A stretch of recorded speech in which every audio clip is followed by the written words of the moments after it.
ख़वातीन और हज़रात, पीप लाइफ की आज की वीडियो में आपको एक बहुत ही आबिद और जाहिद शख्स का किस्सा सुनाएंगे कि जिसने सारी जिंदगी अल्लाह ताला की सच्ची इबादत की, लेकिन मरने के बाद जब उसके इनाम का वक्त आया तो कैसे एक छोटे से वसवसे और गुरूर ने उस शख्स की सारी इबादत का असर एक झटके में ख़त्म कर दिया और वो अल्लाह ताला की खिदमत में गिड़गिड़ाने लगा। लेकिन वीडियो में आगे बढ़ने से पहले नए देखने और सुनने वालों से गुजारिश करेंगे कि अगर अभी तक आपने हमारे चैनल पीप लाइफ को सब्सक्राइब नहीं किया तो रेड बटन पर क्लिक करके और बेल आइकॉन को प्रेस करके पीप लाइफ के सब्सक्राइबर बन जाइए, ताकि मुस्तकबिल में भी अपलोड होने वाली ऐसी ही इस्लाही, तालीमी और मालूमाती वीडियोस के नोटिफिकेशन आपको बर वक्त मिलते रहें।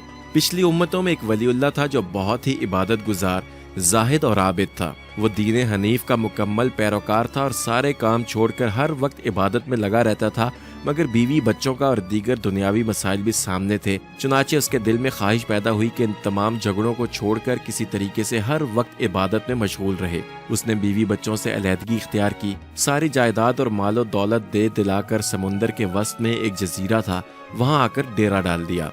दुनियावी झमेलों और आसाइशों से फुर्सत और फरागत मिली तो वह हर वक्त इबादत ही करने लगा। अल्लाह ताला की कुदरत से समुंदर के कड़वे पानी के ऐन दरमियान पहाड़ों से एक चश्मा फूट पड़ा और एक नाली के जरिए मीठा पानी उस तक पहुंचना शुरू हुआ। फिर अल्लाह ताला ने वहां अनार का एक दरख्त उगा दिया। उस जाहिद का काम ये था कि वो दिन भर एक अनार खाता और एक कटोरा पानी पीकर सजदा शुक्र बजा लाता। हिकायात ओलिया में आता है कि इस तरह उस शख्स ने 1000 बरस तक खालिस और मुखलिस इबादत की। जब उसके इंतकाल का वक्त करीब आ गया तो उसने अल्लाह ताला से इस ख्वाहिश का इजहार किया कि मेरी जान उस वक्त निकाली जाए जब मैं सजदा शुक्र अदा कर रहा हूँ और मेरे जिस्म को उसी हालत में क़यामत तक के लिए महफूज कर दिया जाए, ताकि क़यामत के रोज़ मैं इसी हालत से दोबारा उठूँ। एक आयत में आता है कि अल्लाह ताला ने उसकी ये दोनों ख्वाहिशें पूरी की और वो बदन आज भी उसी हालत में महफूज है, क्योंकि अल्लाह ताला ने वहाँ इतने गुंजान जंगल आबाद कर दिए हैं कि लोग डर के मारे उधर का रुख ही नहीं करते। बहरहाल उसके इंतकाल के बाद उसी हालत में उसकी अल्लाह ताला के हुजूर पेशी हुई या फिर क़यामत के दिन होगी। उस आबिद के दिल में एक वसवसा गुजरेगा कि क्या आज के दिन भी अल्लाह ताला अपने फजल से ही मेरी बख्शिश कर रहे हैं? मैंने जो 1000 साल तक खालिस उसकी इबादत की है, क्या उसके बदले मेरी मग़फ़िरत नहीं होगी? कम से कम दिलदारी के लिए यही फरमा देते कि हमने तुम्हारी इबादत के बदले तुम्हें जन्नत दी है तो मैं खुश हो जाता। हिकायात में आता है कि अल्लाह ताला तो नफ्स के अंदर मौजूद चीज़ों को भी जान लेते हैं।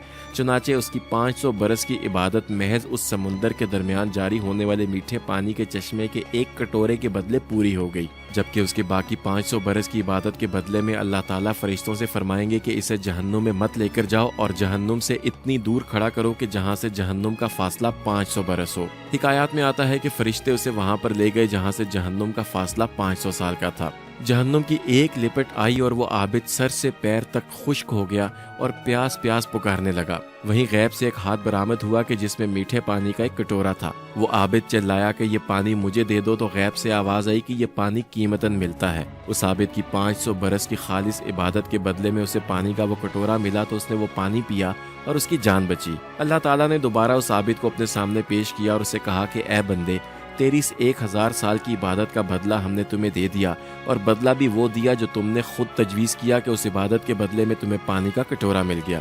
अब तू ये बता कि दुनिया से तू अपने साथ कितनी इबादत लेकर आया है। हम वहाँ समुंदर में तुम्हें जो रोज़ एक अनार मुहैया किया करते थे, तो उस अनार के हर दाने के बदले तू क्या इबादत पेश करेगा? और इस दुनिया में जो तूने मीठे और ठंडे पानी के लाखों कटोरे पिए थे, उसका हिसाब दे कि उसके बदले क्या इबादत लाया है। इसी तरह हमने तुझे सांस की नेमत दी, तेरी आंखों में नूर दिया, तुझे सलामत हाथ पांव दिए। अलगर्ज एक एक करके अल्लाह ताला ने वो तमाम नेमतें गिनवा दी और उस आबिद शख्स से पूछा कि बता, इसके बदले क्या लाया है? ये बातें सुनकर वो बंदा थर्रा उठा और लर्ज उठा और बेख्तियार पुकार उठा कि ऐ अल्लाह, बेशक आप ही के फजल से निजात है और किसी के अमल से निजात मिलना नामुमकिन है। तब जाकर वो आबिद इस मकाम पर पहुंचा कि जो उसकी मंजिल थी। ख़वातीनो हज़रात, इस हिकायत से मालूम होता है कि अगर हम 5000 बरस भी नेक अमल करते रहें तो महज अल्लाह ताला के फजल से ही निजात मिलेगी। अगर अल्लाह ताला उस अमल को कबूल कर लें तो ये भी उसकी बड़ी मेहरबानी है। दोस्तों, दरअसल इंसान के सारे अमल और इबादात सिर्फ एक छोटी सी चीज़ से ज़ाया हो सकते हैं, और वो है अपनी इबादात पर और अपने मुत्तकी और परहेजगार होने पर फ़ख्र करना या उस पर गरूर करना। और यही चीज़ अल्लाह को बिल्कुल भी पसंद नहीं है, और ऐसे आबिदों की इबादत तकब्बुर के बाइस ज़ाया हो जाती है। तकब्बुर ये है कि इंसान खुद को दूसरों से बेहतर और फाइक समझे और इसी ख्याल से उसके दिल में गरूर पैदा हो। रसूलुल्लाह सल्लल्लाहु अलैहि वसल्लम ने फरमाया, मुतकब्बिर वो है जो अल्लाह के वास्ते गर्दन न झुकाए और दूसरे लोगों को हकारत की नज़र से देखे। आप सल्लल्लाहु अलैहि वसल्लम दुआ फरमाया करते थे, ए अल्लाह मैं तकब्बुर से तेरी पनाह चाहता हूँ। नाजरीन, जब इंसान में गुरूर पैदा होता है तो वो दूसरों को चश्मे हकारत से देखते हुए किसी को खुद से मुलाकात के लायक भी नहीं समझता। यहाँ आपको बताएं कि तकब्बुर के मुख्तलिफ दर्जात हैं, जिनमें पहला दर्जा अल्लाह से तकब्बुर का है। दूसरा दर्जा रसूलुल्लाह सल्लल्लाहु अलैहि वसल्लम से तकब्बुर का है कि जिस तरह कुफार कुरैश ने कहा था कि हम अपने जैसे एक बशर की अतात नहीं करेंगे। इसका जिक्र सूरह यूनुस की दूसरी आयत में आया है। तीसरा दर्जा वो तकब्बुर है जो आदमी अल्लाह के बंदों के साथ करे। ऐसा शख्स बारगाहे इलाही में किस कदर मातूब होगा, इसका अंदाज़ा इस हदीस कुदसी से लगाया जा सकता है कि जिसमें अल्लाह ताला फरमाते हैं, शान और बुजुर्गी मेरा लिबास है और जो इन दोनों सिफात में मेरा मुकाबला करेगा मैं उसे हलाक कर दूंगा। बस बंदों से तकब्बुर करना सिवाय अल्लाह बुजुर्ग व बरतर के किसी और को शायान नहीं। जिसने तकब्बुर किया गोया उसने अल्लाह से मुकाबला किया। ख़वातीन व हज़रात, अल्लाह ताला हर गुरूर करने वाले और जाबिर के दिल पर मोहर लगा देता है। हज़ूर अकरम सल्लल्लाहु अलैहि वसल्लम अक्सर फरमाया करते थे कि मैं उससे जो मेरा और तुम सब का रब है और हर मगरूब व मुतकब्बर के शर से पनाह मांगता हूँ जो रोज़े हिसाब पर ईमान नहीं रखता। ख़वातीन व हज़रात, गुरूर व तकब्बुर के बहुत से असबाब हैं, लेकिन बिलअमूम लोग 4 चीज़ों पर तकब्बुर करते हैं। तकब्बुर का पहला सबब इल्म है। जब कोई आलिम अपने इल्म की वजह से दूसरों को अपने सामने जाहिल और जानवरों की तरह ख्याल करता है तो ये इल्म का तकब्बुर है। अगर कोई इसकी तकरीम ना करे तो वह हैरान रह जाता है और अगर किसी को मुलाकात का मौका दे दे तो उस पर एहसान करता है। इसीलिए रसूलुल्लाह सल्लल्लाहु अलैहि वसल्लम ने फरमाया, जिसका मफहूम है यानी तकब्बुर इल्म की आफत है। दोस्तों, तकब्बुर की दूसरी वजह वो तकब्बुर है जो बाज़ आबिदों और जाहिदों में पाया जाता है। उनमें से बाज़ आखिरत के मामले में खुद को हक ताला का मुकर्रब गर्दानते हैं और वो अज़्रोए तकब्बुर चाहते हैं कि अल्लाह के बंदे उनकी खिदमत में लगे रहें। वो इबादत तो अल्लाह ताला के लिए करते हैं लेकिन उसका एहसान दूसरों पर रखते हैं। ऐसे आबिदों की इबादत तकब्बुर के बाइस ज़ाया हो जाती है। तकब्बुर की तीसरी वजह नस्ब और ख़ानदान का तकब्बुर है। ऐसे लोग ये ख्याल करते हैं कि दूसरे तमाम लोग उनके गुलाम और महकूम हैं। हज़रत अबू ज़र गफ़ारी रज़ियल्लाहु ताला अन्हु फरमाते हैं कि मेरा एक शख्स से झगड़ा हो गया तो मैंने उसे हबशन के बेटे कहकर मुखातिब किया। रसूलुल्लाह सल्लल्लाहु अलैहि वसल्लम ने यह सुनकर मुझसे फरमाया, ऐ शख्स, मत भूल के किसी गोरी के बेटे को किसी काली के बेटे पर फजीलत नहीं। ये इरशाद सुनकर मैं डर गया। फौरन उस शख्स के पास गया और जाकर कहा, ऐ शख्स, उठ और अपना पाँव मेरे रुखसार पर रख ताकि मेरे कौल का बदला हो जाए। नाजरीन, तकब्बुर का चौथा सबब माल और दौलत का घमंड है। जैसा कि कुरान हकीम में 2 आदमियों का वाक़या मज़कूरा है कि उनमें से एक ने अज़राहे तकब्बुर कहा, मैं तुझसे माल और दौलत में ज़्यादा हूँ, सो तुझसे ज़्यादा इज़्ज़त वाला हूँ।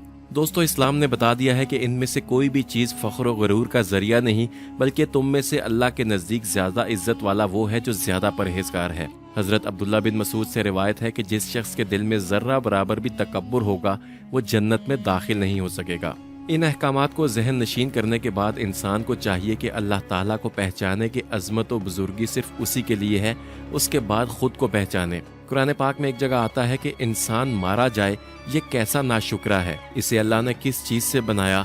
नुतफ़े से बनाया और फिर उसका अंदाज़ मुकर्रर किया, फिर उसके लिए रास्ता आसान कर दिया और फिर इसे मौत दे दी, सो उसे कब्र में पहुंचाया। ख़वातीनो हज़रात, इन आयात में अल्लाह ताला ने इंसान को उसकी इब्तदा और इंतहा दोनों बता दी हैं और ये कि आखिरकार वो मर जाएगा।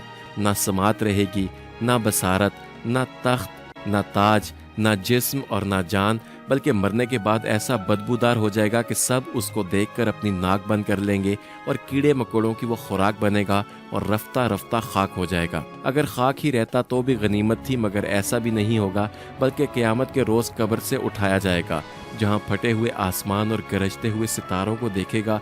फरिश्ते उसके हाथ में नामाए अमाल देंगे और तमाम उम्र जो बुरे काम किए होंगे उनको देखता होगा। उस वक्त कहेगा, काश मैं सूअर या कुत्ता होता तो खाक हो जाता कि वो अजाब से महफूज हैं। बस जो शख्स आखिरत में सूअर या कुत्ते से भी बदतर होने की ख्वाहिश करे, उसका तकब्बुर करना कैसा है। अल्लाह ताला से दुआ है कि हमें खालिस और मुखलिस इबादत करने की तौफीक अता फरमाए और हम सबको किसी भी किस्म के गुरूर और तकब्बुर से महफूज रखे, और जब तक हमारे सांस कायम है हमें सिर्फ اپنی ذات کا محتاج رکھے۔ اسی ایک دعا پر آج کی ویڈیو کا اختتام بھی کریں گے۔ پیپ لائف کی آج کی ویڈیو کا یہی ایک مقصد تھا کہ آپ کے دل میں کوئی اچھی سوچ پیدا کی جائے، اور اگر ہم اس مقصد میں کامیاب ہوئے ہیں تو اس ویڈیو کو لائک کر کے فیس بک اور واٹس ایپ کے ذریعے دوسرے لوگوں تک بھی پہنچائیے، اور ایسی ہی معلوماتی ویڈیوز مستقبل میں بھی حاصل کرنے کے لیے ریڈ بٹن پر کلک کر کے اور بیل آئیکن کو پریس کر کے پیپ لائف کے سبسکرائبر بن جائیے۔